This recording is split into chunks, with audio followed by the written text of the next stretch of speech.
Tenkrát poprvé.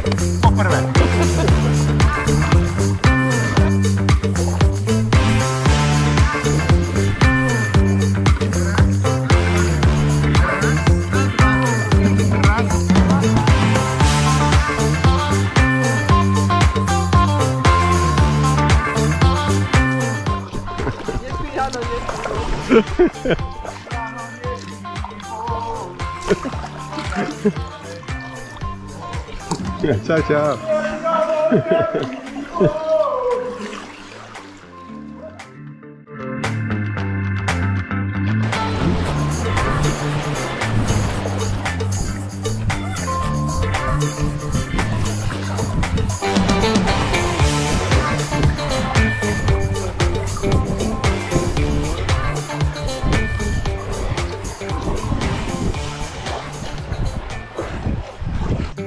Za starcom takým mudrcom, svätým mužom prišiel nejaký mladý kresťan, že oče, povedzte mi, ste taký múdry, svätý, že jak tak dá ako zasádu pre svoj život, že by som sa zdokonalil v kresťanskom živote. No on sa tak zamyslel a mu hovorí, jedna z takých dobrých vecí je, že nikdy sa nevať s blbcom, nikdy sa nenatiahnuť s blbcom. A teraz mladý hovorí, že o tom myslíte, že je také fakt, také dôležité, mne sa to nezdá, že by také bolo až dôležité. A teraz mu hovorí, máš právo. Oni sú spod konáre, trošku. Chceme to, len František chce a ja musím.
Teraz jak sa mám tváriť? Nejak vážne, alebo ja neviem.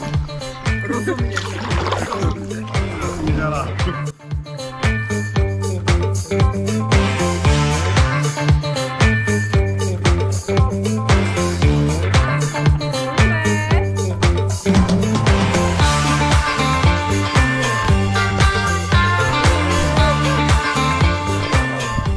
Áno, dievčatá, výborne.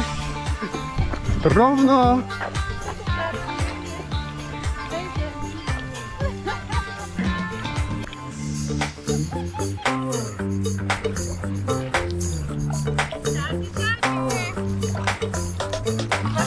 Ja som Mirka na hornáde.